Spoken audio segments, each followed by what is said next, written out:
विकास की कहानी मूलभूत सुविधाओं के इर्द गिर्द घूमती है।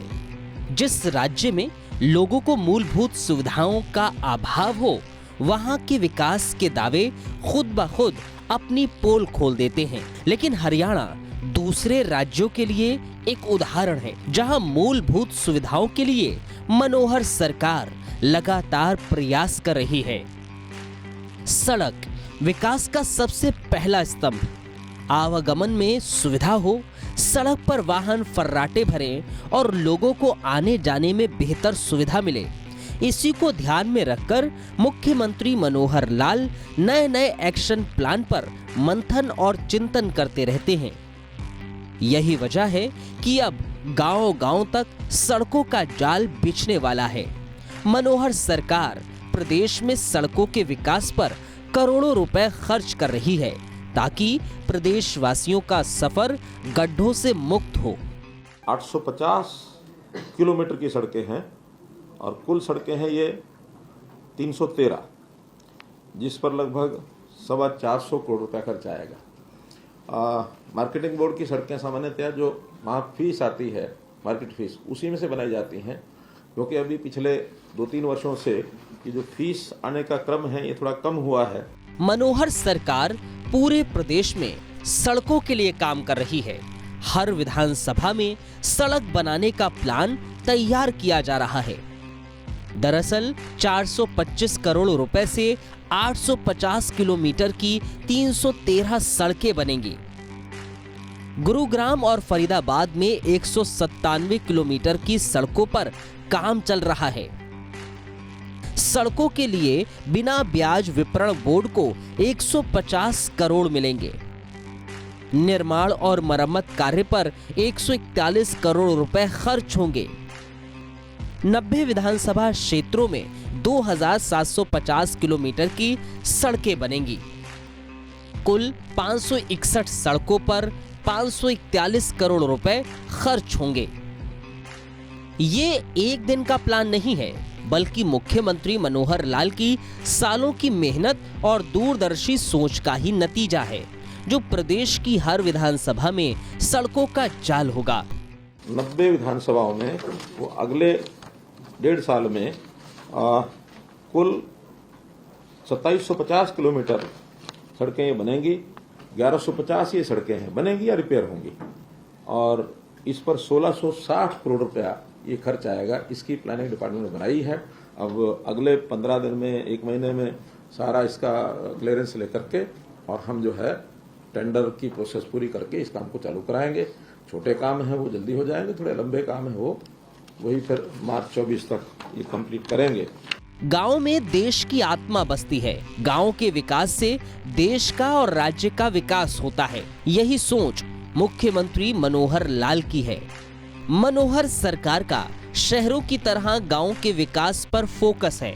शहरों की तरह गांव के लोगों को बेहतर सुविधाएं मिले, आवागमन आसान हो, इसी सोच के साथ मनोहर सरकार का मार्च 2024 तक प्रदेश के सभी गांवों तक सड़कें तैयार करने का लक्ष्य है। फिर भी हमने कहा कि इन सड़कों को सबको बनाएंगे। डिपार्टमेंट ने, यानी हमारे बोर्ड ने कहा कि हमको 150 करोड़ रुपए अतिरिक्त मिल जाए तो ये सारी सड़कें बना देंगे। वो पैसा HRDF के फंड में से विदाउट इंटरेस्ट उनको उपलब्ध कराया जाएगा, ताकि उनके पास जब पैसा आएगा तो वापस दे सकेंगे। तो ये सब कुछ तो सड़कें 31-3-23 तक इसमें कंप्लीट हो जाएंगी, जो भी वर्तमान में चल रही हैं और जिनके भी टेंडर जारी हो गए हैं, जिसकी स्वीकृति अब होगी। और वो जो सब विचाराधीन जो आगे के काम जो मैंने बताए हैं 31-3-24 तक, यानी मार्केट कमेटी की कोई नई सड़क 31-3-24 के बाद बचेगी नहीं। किसी भी गांव का रास्ता जो मार्केटिंग बोर्ड के साथ, मंडी के साथ जोड़ना है।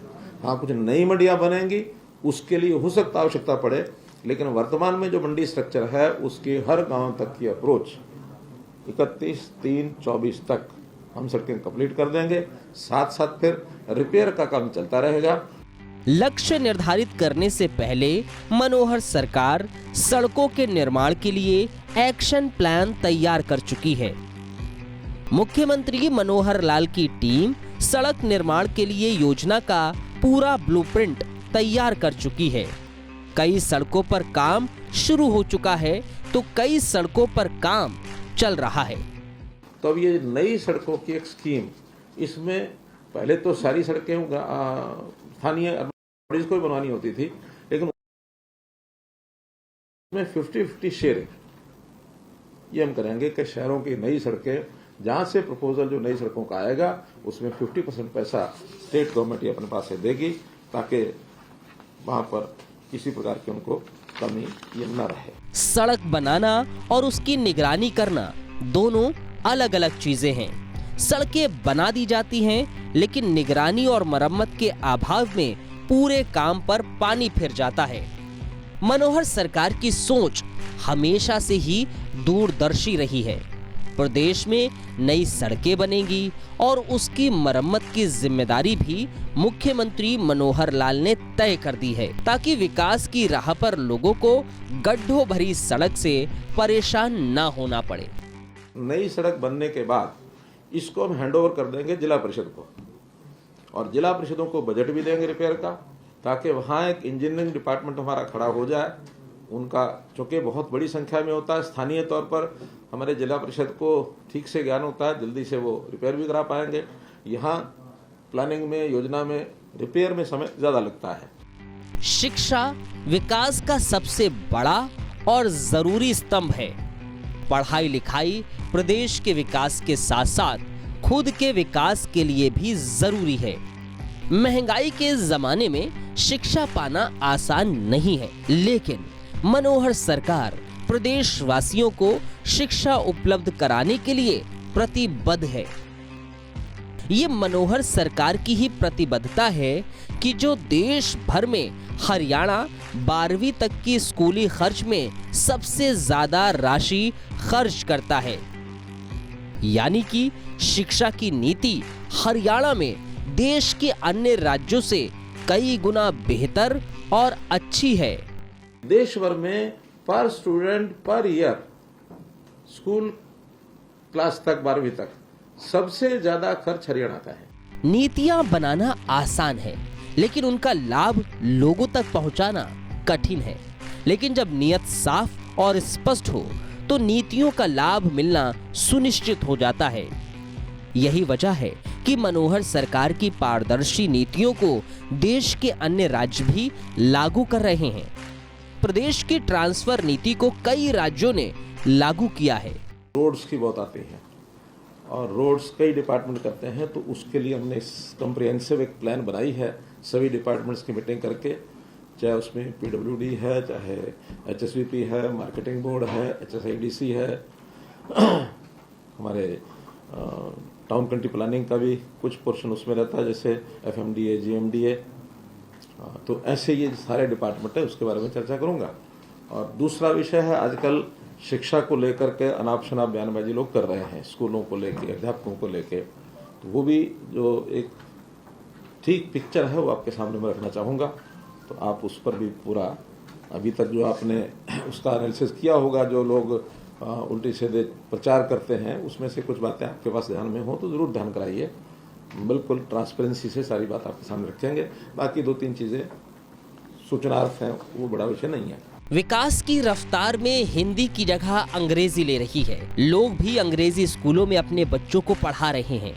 ऐसे में गरीब का बच्चा कैसे अंग्रेजी सीखेगा, ये हर राज्य की सरकारों के लिए एक चुनौती रहता है। लेकिन हरियाणा में गरीब का बच्चा भी अंग्रेजी पढ़ेगा, अंग्रेजी बोलेगा और अंग्रेजी लिखेगा भी, क्योंकि मनोहर सरकार ने सीबीएसई की तर्ज पर संस्कृति मॉडल स्कूल शुरू किए हैं। दरअसल 150 से ज्यादा स्कूलों में प्रदेश के सैकड़ों बच्चे अंग्रेजी में पढ़ाई कर रहे हैं और सरकार 500 और संस्कृति स्कूल खोलने पर काम भी कर रही है। हमने भी सीबीएसई के अपने स्कूल बनाए हैं, जो संस्कृति मॉडल स्कूल हैं, उसमें भी अब डिमांड काफी है। अभी तो 138 स्कूल हैं जो चल रहे हैं। हमारी 500 स्कूल खोलने की अगले इस वर्ष की योजना है। सड़क शिक्षा के बाद मनोहर सरकार का हर घर बिजली पर भी फोकस है। प्रदेश के 5600 से ज्यादा गांवों को 24 घंटे बिजली मिल रही है। डिफॉल्टर बिजली उपभोक्ताओं के लिए मनोहर सरकार नई स्कीम लेकर आ रही है ताकि हर गांव को 24 घंटे बिजली मिल सके।